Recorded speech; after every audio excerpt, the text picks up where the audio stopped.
This episode of Hello PhD is sponsored by Promega and listeners like you. Thanks for your support. Well, how dare you? This was great. This was a fantastic draft. How could you have torn this apart like this? And I was mad. It was pistols at dawn.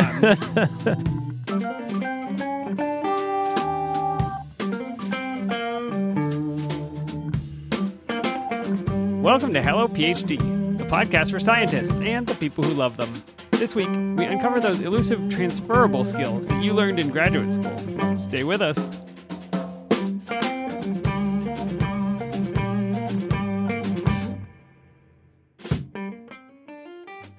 And we're back. This is Hello PhD, episode 149. I'm Joshua Hall.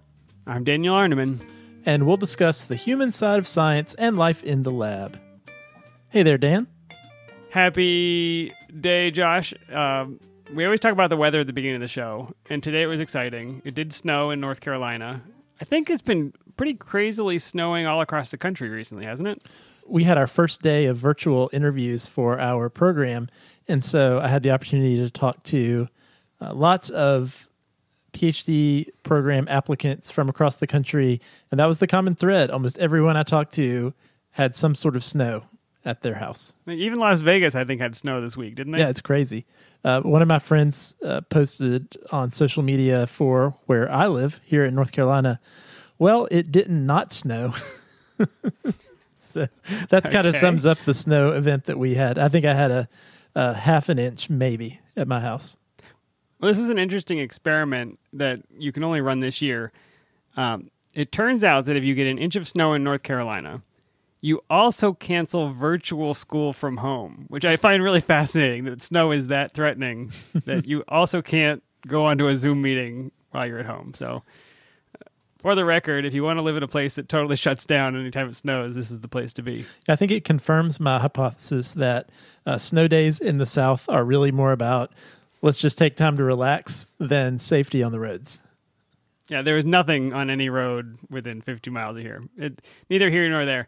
Josh, we are still celebrating, or at least I am still celebrating Dry January. I cannot wait for it to end. This has been quite a month. We've had elections and insurrections and inaugurations, and each time I wanted to have a beer or something, but going strong. I wanted to pick a beverage that I don't think we've actually talked about, but it's one that I consume in great quantities. Chocolate milk. Chocolate milk is a good guess, but I don't drink very much chocolate milk. The answer is actually green tea, and this is a habit that I picked up when I was in graduate school. I think it was my PI bought me a teapot, and I had read some things about green tea being good for you, and so I started drinking it. Have you experienced green tea? I've gone through phases of trying green tea. I can remember in grad school when you first got into tea, I remember there was an organic grocery store close by where we lived where they had lots of different teas in bulk that you could buy. And I was always very intrigued by all the different permutations and mixtures of types of tea. And you always had these different kinds at your house. I was intrigued. But I have to admit, Dan, maybe you can convince me otherwise, but I always struggle liking green tea. I always feel like it doesn't taste too much different than hot water to me. But maybe I'm doing it wrong. Yeah, and you like black tea, right? I mean, they're very different, obviously. I'm a big fan of black tea, black coffee.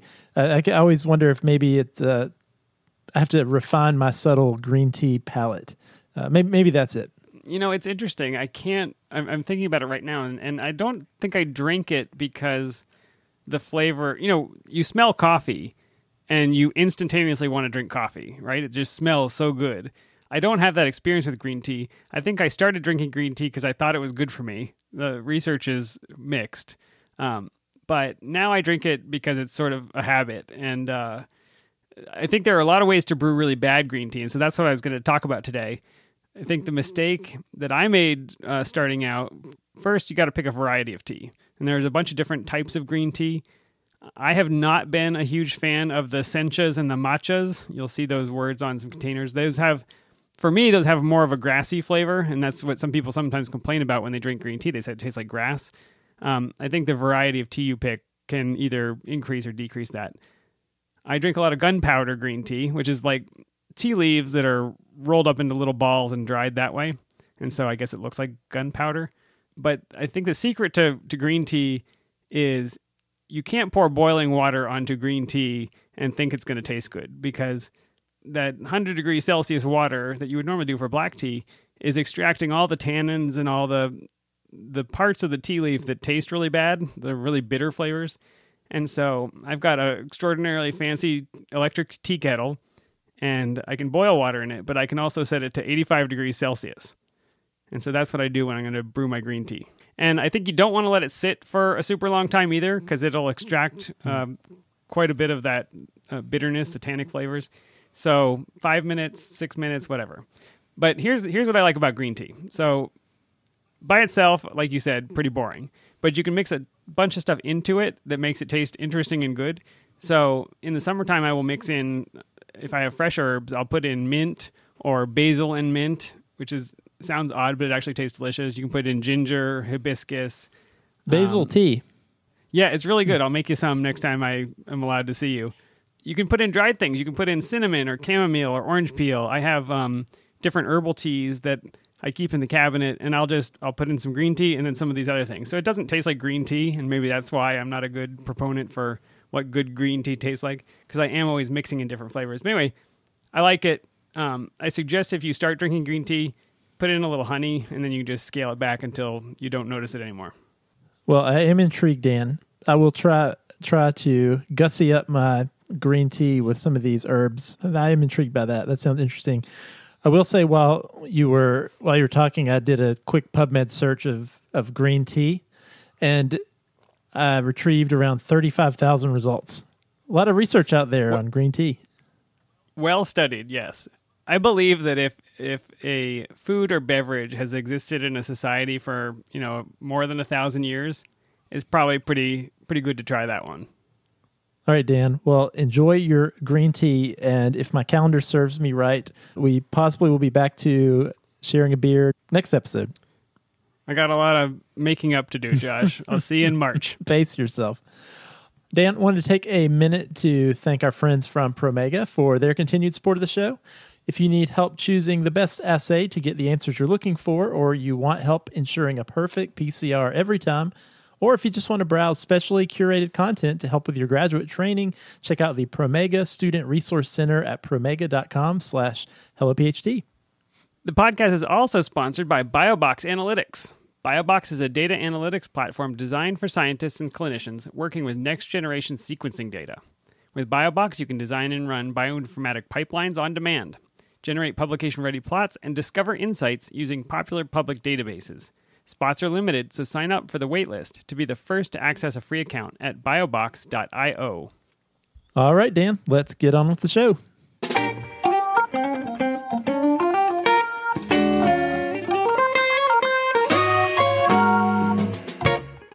All right, Josh. Several episodes ago, we covered a PhD's guide to a PhD. It was called 10 Tips from Hindsight. Do you remember this episode 145, where we talked about an article from Evelyn DePlazas, who got her PhD in Australia, and she went through a list of what she wished she had known as she was getting her PhD. Yeah, I thought there was some really valuable advice there for someone who just recently went through and finished the process. Yeah, and we just scratched the surface on some of the items that she mentioned. We kind of went through her top 10 list, but she had great links inside her article. And so over the past couple of weeks, I've been digging through these, trying to glean just some of the resources that she shared.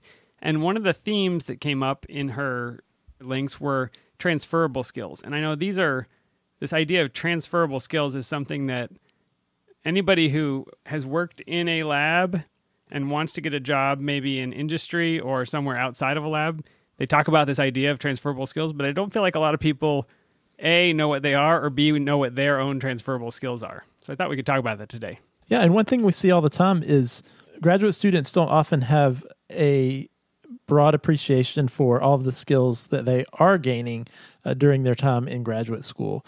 And, I think a lot of times when we talk about transferable skills, we're thinking about a lot of these careers that are fairly far field from the academic setting that you might be used to in graduate school. You might think, oh, well, what are the skills I need for industry? Or what are the skills I need for policy or government? But Dan, there's a lot out there too that if you talk to a faculty member at your own academic institution, maybe even your own PI, I bet they would tell you that a lot of the skills that they use day in and day out to run their lab and to be a PI in academia even are really different, or they didn't feel very trained to do those specific things during their time in graduate school. Yeah, such a good point. I feel like students know what their skills are, but the thing that makes it transferable is really the context. So I might be great at running PCRs, right? I've done that every day for the last 3 years, and I am a master at it. That skill of doing a PCR might be transferable if you wanted to go work in another biology lab. Might be if you want to go work in a clinical diagnostic or a forensic laboratory. You may even do a little bit of that as a PI, though I bet a lot less. But you can't take that skill and transfer it to being a bank teller, right? That's the context of the job is what makes something transferable. What's interesting about those PCR skills is it might be transferable that I'm really good at precise measurement. That's a skill that is useful in a lot of careers. The ability to do the math, calculating the concentrations and understanding what the different ratios are, formulating something, managing my time so that the gel is ready when the PCR is done, the ability to design the experiment in the first place, the ability to take the complex data that might come out of that PCR and interpret the results, to troubleshoot when your PCR ultimately goes wrong. Like all of those things are also transferable skills, but I feel like as a student, I am narrowly focused on the technical step-by-step process that I learned and not so much on the broader impact of those technical abilities. I think it can provide a lot of motivation and a little bit of a needed ego boost if you can think about the work that you're doing day in and day out and the skills that you're gaining in those broader contexts that you're mentioning. I think it can probably give a lot more richness to the work you're doing every day. I mean, we talk on the show all the time about how the work you're doing in graduate school is, in the context of your career, it's about that stepping stone, right? It's about that training to go to the next step or some additional step.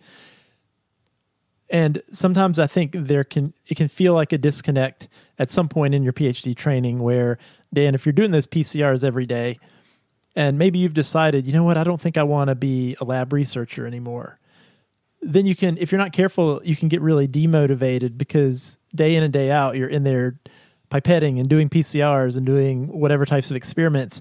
And you can think, why am I doing this? Like, what is really the benefit to me in doing that? And what you're saying is that we need a more holistic understanding of what we are learning, what we are demonstrating about ourselves, that our strengths and weaknesses are, that actually could be really useful information as we think about our next step in our career. That's exactly right. I think taking that one step of abstraction will help you see how this very physical aspect of your job is actually, you're exercising a lot of different muscles to do a PCR or to manage a mouse colony or whatever it is you happen to be doing.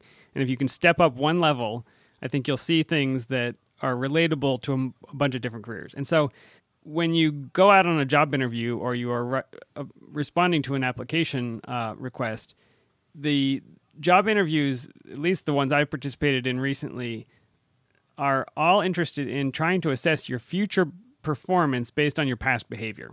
So there are a few places that'll make you take like some kind of personality test, but most often an interviewer will say, okay, well, tell me about a time when you had a conflict and had to resolve it. Tell me about a time when you were a leader. Tell me about a time when had to manage like a tight schedule. And they want examples of things you actually did that demonstrate you have these transferable skills. And so what we're going to do today is go through a handful, certainly not a complete list. We'll link to more in the show notes, but we'll go through a couple of the skills that you probably have developed in graduate training, talk about why they're important, and then maybe give some examples of stories that you may be able to tell about those experiences you've had and ways that you can improve right now. Maybe you haven't had a ton of experience. There are things you could do today in your graduate training to get better. That sounds fantastic. So what are some of these skills?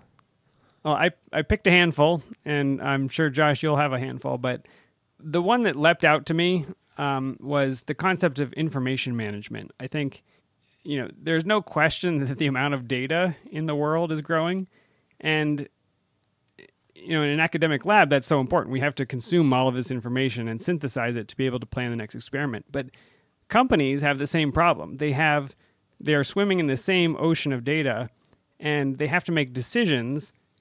So if they can synthesize that information, get the pieces out of it they need, and turn that ship, then they are going to be more successful than their competitors. And so I think scientists who, we read articles, we process raw data, we look at figures, posters, presentations, conversations, we take all of that to ask the next right question. I think that's a skill that companies are looking for. Dan, I knew you in graduate school, and I know there were a lot of things about graduate training and doing research in your lab that you really didn't feel like were a good fit for you, or you felt a little bit. Are you trying to understate things? But I think what I want to know, knowing that's true, looking back with this information management, I know you work a lot with data now in your current role, which is very different than what you were doing in graduate school. Can you see examples of how you fostered skills of information management during grad school? Yeah. So I can do an example story. And when you get asked a question like this in an interview, thank you for the setup, Josh. This is excellent. A good story has three parts, right? It has what was the challenge that you faced, what did you do to overcome it, and then what was the outcome. So if I'm thinking about my information management story from graduate school, I managed a mouse colony. You may not have known, Josh, that I picked it up because a technician in the lab that actually set everything up was leaving to go to graduate school. And so we were trying to breed these knockout mice, but the only records we had of the different crosses that we were making were in this technician's lab notebook. And it was tough to read those. It was tough to share those. So when I took over control of the colony, I made a database just on one of the lab computers. But we were able to track all of the crosses and trace the lineage of each individual mouse back to, I forget how many, 4 or 5 generations. We were able to look at that data and figure out, the reason, basically through all these generations, we have never gotten a homozygous knockout mouse.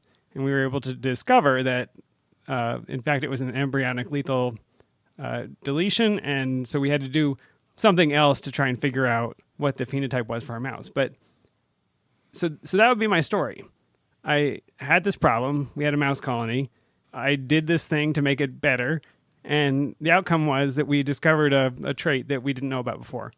That's the kind of thing that I think having those stories in your pocket before you get into the interview is going to be super useful so that you're not trying to think on the fly and come up with random stories. Yeah, and I think what's interesting about that and an important thing for our listeners to take note of is, again, remembering, knowing you during that time, this information management, this database creation that you did that actually was really useful to you and to your lab. If I recall correctly, you actually enjoyed that process of organizing the data and putting it together in a usable way, not just for you, but usable for your research group too. But it was sort of wrapped up in the context of things you didn't like very much, which actually tending to the mouse colony and the types of experiments that went along with that. I'm curious, looking back on it now, I think you can make some of these connections, but did you recognize in the moment that, hey, you know what? Like making the database was not even the primary focus of what you were doing and was probably not even primarily appreciated in the way other aspects of what you're doing. Nobody asked for it. You're right. Yeah, but did you understand or appreciate in that moment or at that time, hey, this is actually something I enjoy doing, or even in the midst of all these things I don't enjoy doing, here's something I'm going to file away that might be useful later. Yeah, you're so right, and it's something that I made time for. So it was clearly something I wanted to do and something that I valued.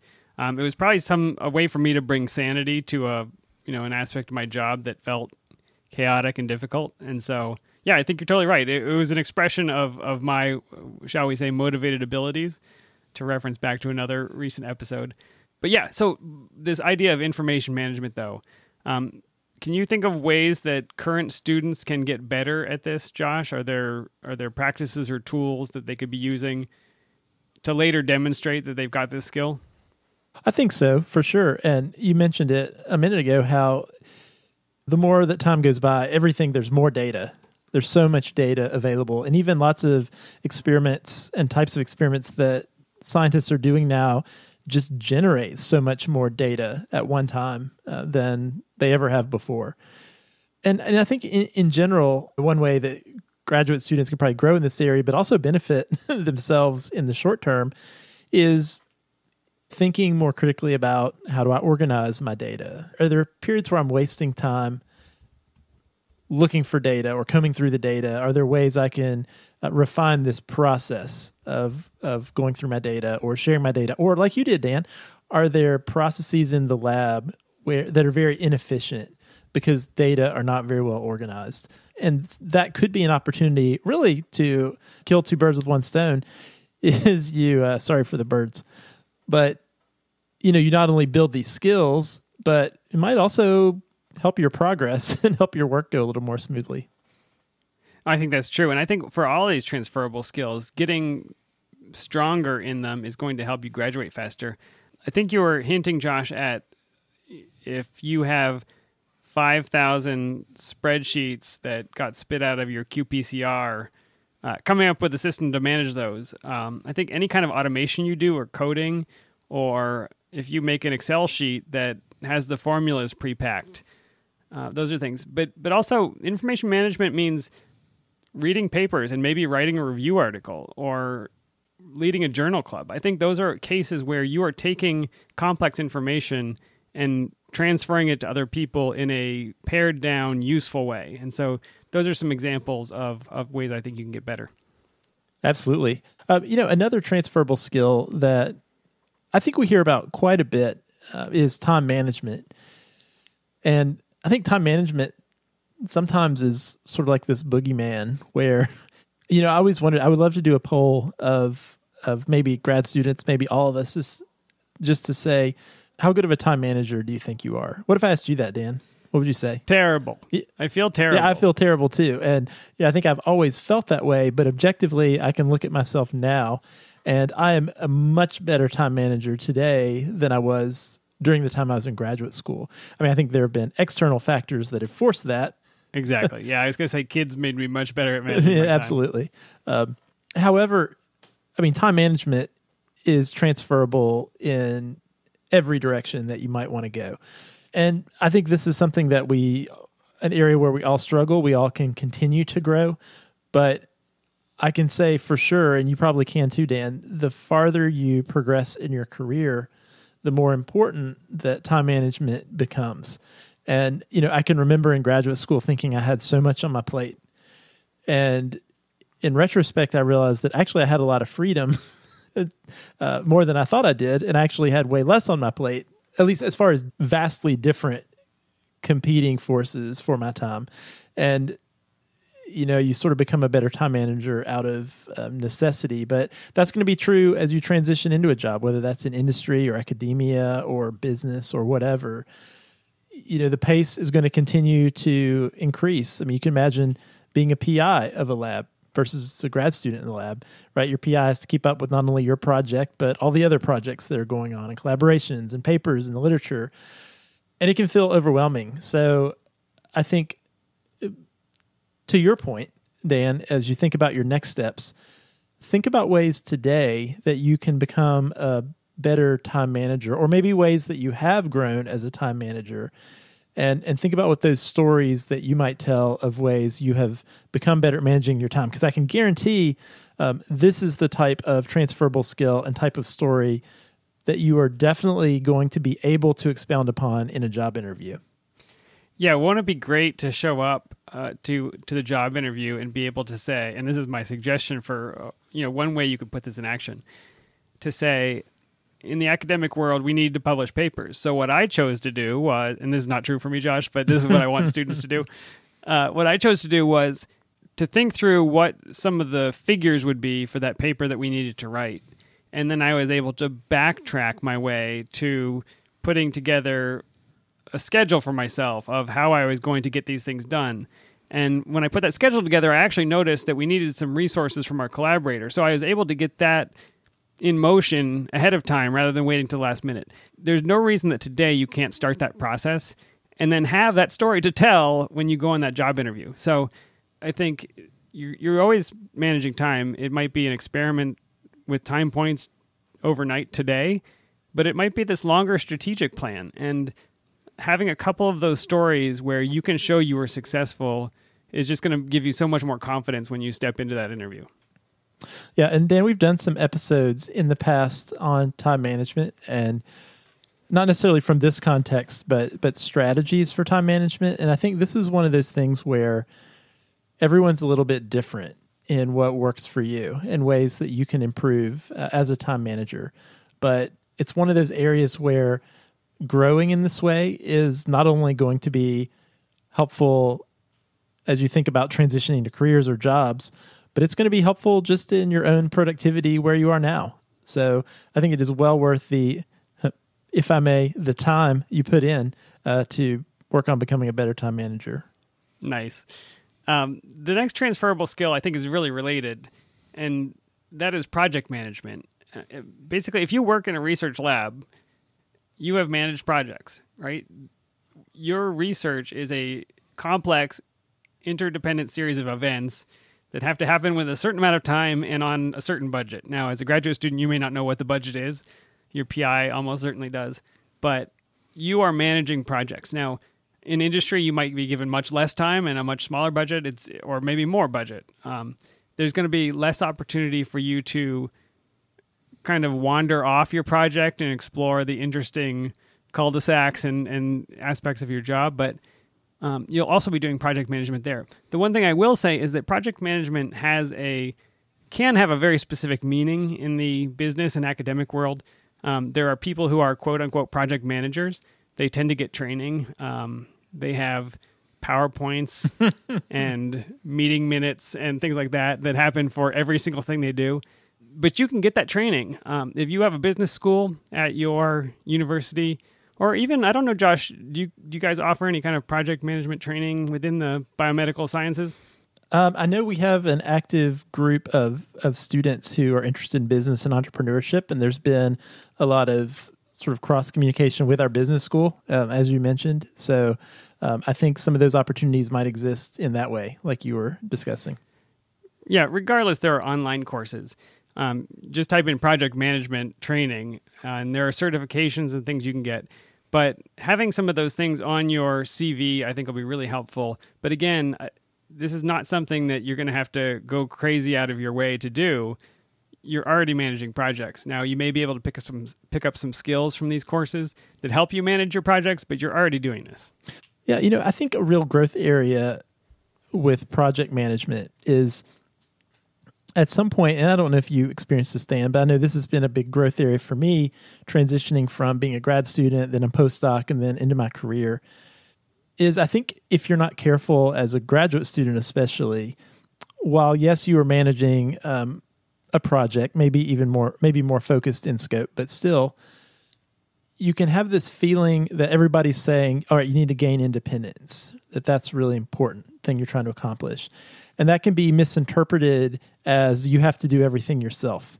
And so I think what can happen if you're not careful is when you think about project management, you're thinking, how can I manage myself well enough so that I can get all the work done for this project? And that becomes a very slippery slope as you progress, because there's going to come a time where, one, that's not feasible, right? The project will become too big, or the progress will become too inefficient where you're trying to do everything yourself, or you just physically can't do it all yourself, or you get in a position where the goal is for you to work as a team, whether you're managing the team or you're working on equal footing with other team members. And this is something, Dan, we've heard from other folks we've talked to on the show who are in industry, that sometimes this is a concern that those doing hiring in industry have about academic PhDs, is that sometimes they come in with too much of a do-it-myself mindset because they've not been trained to... Sort of anti-collaborative? Somewhat, yeah. And the way I think about it is this. This is how I framed it for myself. That, okay, let me think about something else that I manage that has nothing to do with my job. Let me think about my household, my house. And I think, okay, well, is my house my responsibility to take care of? Well, yes, it is.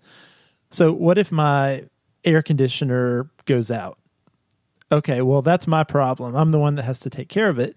But what that doesn't mean is that even though it's my responsibility to manage my house and fix my air conditioner, if I don't have the technical skills and ability to fix it myself, and it maybe isn't the best use of my time to completely become an expert on HVAC repair and fix it myself. You don't have a tank of R406 in the garage that you just...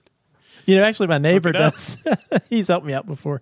But sometimes what that means in managing my house means I have to know when I need to seek out someone else who's an expert to help. And that's me managing. That's me taking care of this, right? That's me being an independent person. And I think sometimes that is true in the lab or in our career too. Part of managing your project is knowing when you need to seek outside expertise or bring in other people to help you move the project along.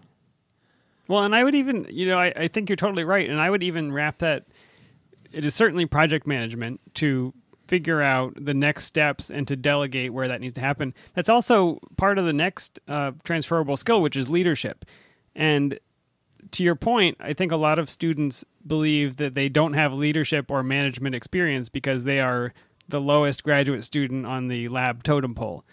But the reality is, like you said, if you are working with collaborators, if you have taken over initiative on a project, if you have mentored an undergraduate student, or you've introduced a rotation student or a new student in the lab to some of the techniques and protocols, you are effectively exercising leadership. You are managing and mentoring people. And so it's subtle because you don't have a team of 50 working for you, but that doesn't mean that you won't have some stories about that time you had to work with the collaborator and get everybody organized about who was going to do which experiment. This one, to get more experience, you can choose to take on a mentorship role. I know an undergraduate wanders in, everybody may run for the cubicle to hide, but if you want to improve this skill and to have some stories to be able to tell when you apply to that job, maybe step up and offer to help. Yeah, you're absolutely right, Dan. And maybe similar to you with the data management, for me, from this point of view, I have, I guess, a story. I remember being a postdoc, and that was a period of time where I was not enjoying the science very much. I was not enjoying my day-to-day in the lab. I was having a bit of a career crisis. However, one of the things that I was doing was I was mentoring undergrad in the lab and also a couple rotation students, a couple first-year graduate students in the lab. And thankfully at that time, I was trying to pay a little bit of attention to what were the bright spots of my day, the things I was enjoying to do. And I realized that I really did enjoy helping them advance their projects and talking to them about their careers and helping them move forward in what they were trying to do. And that was really important, I think, one, not just in me understanding what it is I wanted to do, but when I eventually applied for the job that I have now, that was something that I could point to as evidence of why I was, one, interested in that type of work, but also why I might have some skills to do it. Because even in my limited opportunities working in the lab to do a job that was very different than working in the lab, I could draw on those experiences of working with students and mentoring and providing guidance. That was a really important experience to have had that made me more competitive for the job that I ended up getting. It's great experience, and in the last, I think the last way I can think of to improve in this is to join some of the professional groups or some of the campus student groups. Usually, it's made up of people who are looking for somebody to take the reins and to step up and do a leadership role. I remember as a graduate student, I was part of this very loose group of people who are interested in maybe transferring to industry, and so we organized a talk, once a quarter or something like that. So I took on the role of organizing one of those talks, right? So there's an example of me taking a leadership role in a student organization. Had I stayed in the lab and not left the lab, I wouldn't have had that experience. And so it gives me one more thing to talk about, which brings up the next transferable skill, and one that is near and dear to our hearts, Josh, communication. The ability to communicate verbally and in writing, to craft arguments in your research papers, to support your conclusions, to be able to write. Technical writing is difficult, and it's something that takes practice. And it's something that you're practicing in lab right now, to synthesize these complex topics and convey them both precisely and clearly, which is tough to do. And it's a skill that you're developing. I think this is such an important thing that transfers to a lot of different jobs. Yeah, you're absolutely right. And I think the good news is that this is an area where you are likely getting opportunities to practice a lot of times during your training, whether you're giving a talk in lab meeting or at your departmental seminar or a student seminar or in a class or a journal club or whatever. I think that can make I can remember sometimes those tasks that were on your plate where you knew it was your turn to present at lab meeting, or it was your turn we had to speak at the student departmental seminar once a semester. And I remember sometimes it just felt like a burden, like, oh my gosh, I've got to give my talk. Oh, when I got to get that ready. But if you can you can reframe it such that, oh wow, this is a great opportunity for me to really engage working on my communication skills. Then maybe you can have a better frame of mind for how doing this task will actually be beneficial to you in the long run. And one thing I would say here, one piece of advice I would give here is try to seek out someone who is willing to take the time to give you really good constructive feedback on your communication, whether that's your writing or you're doing great, Josh. Speaking. Doing great. That's not what you're looking for. I can't remember if I've talked about this before, but I remember recently, within the last few years, writing a grant. And I tend to think of myself as a pretty good writer, Dan, in general. But I sent the draft of this grant to my boss. And, I guess I really was thinking like, oh, this draft's in really good shape. I'm really just looking for you to check off on it and say, yeah, it looks great. And what I got back was, blood all over the page. So much red, so much red text. And my initial thought was, well, how dare you? Like, this was great. Like, this was a fantastic draft. How could you have torn this apart like this? And I was like mad, It was pistols at dawn. But, I took a moment and sort of looked at some of the feedback and the editing. And what occurred to me is how much time that this person had devoted to going through what I had written, right? And this was a very busy person. And I started to appreciate, like, wow, this was really a gift. The fact that this person took the time to read through this 20-page grant and give me this level of feedback. And you know what? The grant that was funded, by the time it was submitted, it was so much better than it would have been if I would have just submitted it on my own. And so what that did for me is now I think differently about getting back feedback that just says, yeah, it looks good. I think on one hand, as a student, I remember you think that's what you want to get, right? You want to get back that feedback about your talk, like, yeah, you did a great job. But if you can find somebody who you look up to as a good writer or a good communicator who's willing to listen to you, examine your work, and give you really honest, open feedback, I think that is worth a lot in improving your communication.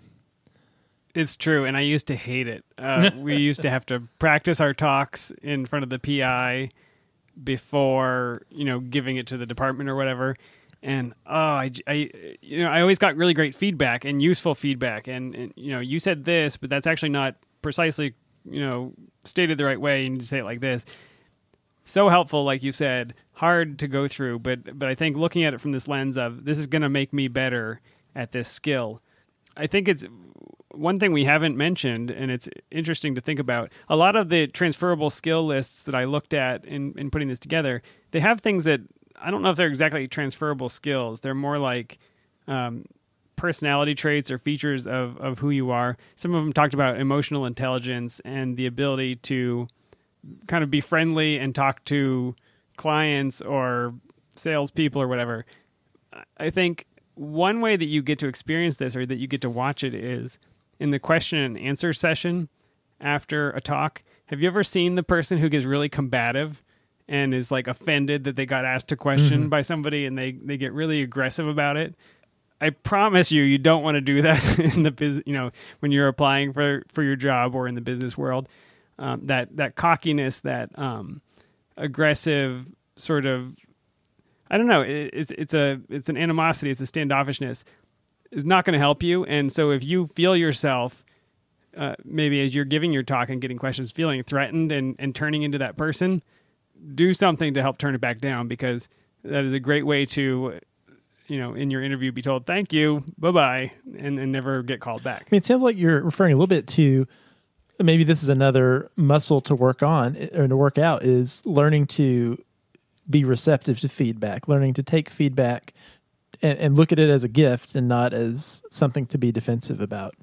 It is, and a little bit checking your ego. And, as a PhD, you have the right to feel proud, but you don't have the right to turn that pride into some sort of superiority complex over people that don't have PhDs, right?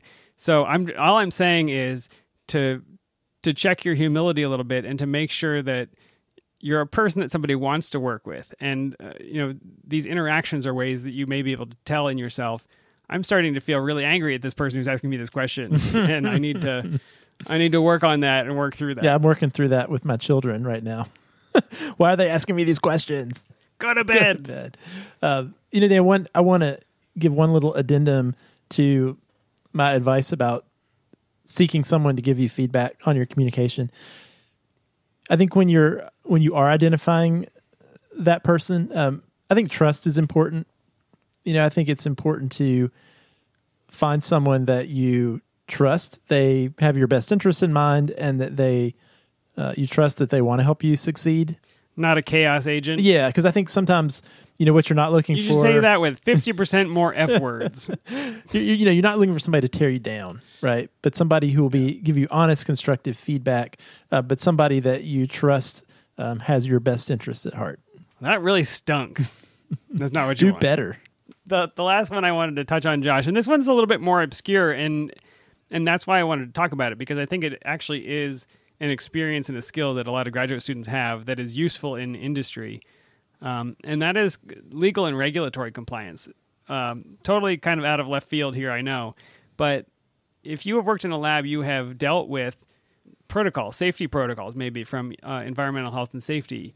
You have IRBs, institutional review boards. So you have laid out a series of steps that you have agreed to follow and that you have to follow and document. You have HIPAA, where the confidentiality of the data that you're collecting needs to be protected. So in industry, this is all true, except it's the FDA, and people's lives tend to be on the line at the end of whatever process you're following. So there is strict adherence to these guidelines and to the laws, strict intellectual property protection and confidentiality. I bring this up because it's probably worth thinking through some of the protocols that you have followed in your laboratory experience, just as a way to make the hiring manager comfortable that this is not going to be your first time sticking to a set of strict rules. And so some ways you can improve on this: go to that training, follow it, volunteer to be your lab safety manager, work with the environmental health and safety people to go through the checklist that has to happen for every lab to ensure that everybody's safe. Where I went to school, we had a technology transfer office that dealt with the intellectual property transferring out of labs and into industry. And we had some mutual friends, Josh, who volunteered there and worked in that office to get a sense of what that was like. So if this is something that you're interested in, or you think you're going to go into a career where compliance matters, you can actually get that experience now in grad school. Yeah, if you work in a lab that works with animals, maybe you could be the one to work with your animal use protocols and the organization on your campus that monitors and enforces those rules, right? Any new procedure that your lab does or wants to do, there are a lot of protocols that have to be written in a certain way and approved and updated, and records kept. And if your lab is anything like mine was, if you were willing to volunteer to be that person to do those things, I'm sure that job would be available for you. Absolutely. No, you'd be the one to take that bullet, I guess. So the last thing, there are lots more transferable skills. We're going to post some links to more of these resources. The last thing I wanted to do, just to make this more concrete, was to read a couple of lines from job descriptions I found today on Indeed.com. So I looked for, I searched for PhD and looked through some of the job descriptions. And the first one I'll read is from a scientist position. And I'm going to read one in a second for a science writing position. But listen to what a research scientist one needs to do at this particular company. Number 1, designs and or executes scientific testing strategies and studies. Leads assay development, assay validation, or study conduct. Is involved in preparation of materials. Reviews and interprets study data. Communicates results to clients and writes final reports. Ensures compliance with protocols and all applicable SOPs. That's standard operating procedures for all of you Joshes out there. USOP. Troubleshoots and resolves assay or technical issues in the laboratory when scientific expertise is needed. May introduce new technologies or introduce improvements in existing technologies. You're hearing the themes that we just talked about. For that last one, introduce new technologies. If you were applying to this job, you may say, "Oh, I was the one in our lab who found out about this new software that we're now using for our analysis, or we found this new restriction enzyme because I looked it up and brought this new technique to the lab." So you'll go through the job description you're interested in, and you'll think of your stories based on what they've asked you for. Does that make sense? Yeah, absolutely. I'll just read a couple lines from one for a PhD research scientist writer. Write short, easy-to-understand articles on health topics based on popular Google searches. Enter content into the Magneto content management system. Populate our website. Write product descriptions involving research of a brand's manufacturing practices, marketing claims, and mission. Right? So if I were applying to this, I would basically be showing, look, when I was in grad school, I kept our lab's webpage up to date with everybody's contact information and the papers that we publish. So I've used a content management system. Or I wrote a blog. Whatever, we talk about science writing quite a bit on the show. There are ways for you to tie each one of these essential functions back to stories from your history, and that's going to help the hiring person make that connection in a very explicit way. I think to wrap this up, it highlights just once again the importance of self-assessment and self-reflection as you're going through your training, because I imagine, Dan, as some people out there listening were hearing you read those job descriptions, there's probably a subset of people as you read the first one who thought, wow, that sounds like a great job. Can you put the link to that job posting? And then there were other people, I would have been one of them, who thought, oh, that job sounds awful. Yep, you get the knot in your stomach. I know exactly what you mean. And then the second posting, there's probably a different subset of people that thought, ooh, that sounds really cool. And so it's interesting to me as we're all going through our experience in the lab. There's this lab that's a hopefully functioning group of different types of people, and there's lots of different types of things that are going on there. And at any given moment, there's that one person in the lab who's just really loving setting up those Western blots. And then there's this other person who's really loving organizing the figures and putting those together into a paper. And then there's somebody else, Dan, like you, who's really enjoying creating this database to help things stay organized, within the lab. And then somebody else who's really excited about this talk they have to give, next week. And those are all they're all people working on the same team towards a similar team goal, but there's different aspects that really connect with who they are. And these are the things you need to pay attention to, because recognizing what pieces of that puzzle really excite and interest you are going to be really informative to help you seek out those jobs, or making those things you enjoy doing during graduate school more of your full-time job once you're done. I love it. Well, if anybody listening has examples of transferable skills that you think you've picked up in your PhD training, please email them to us, and we'd like to read them on the next mailbag episode. Yep, and you can send those to us along with any other questions or topic ideas to podcast@hellophd.com, or you can tweet at us at HelloPhD. If you like the show, you can leave us a review on Apple Podcasts. We love getting your feedback, and it helps new listeners find the show. If you'd like to support the show, you can become a patron. Simply go to our website, hellophd.com, click the Become a Patron button, or visit patreon.com/hellophd. And we would appreciate the money for green tea or for beer next month for Dan. And thank you so much to the ongoing support from all of our patrons. Can hardly wait, Josh. It's going to be amazing. Who knows what the next episode will have in store? 150, Dan. Next episode, 150. Are we doing anything special? 150. Okay, well, we'll do something exciting. We always do. Every episode is That's special, right. Josh. That's right. All right, Dan. Well, always a pleasure, and we will see you next time. See you then. Bye.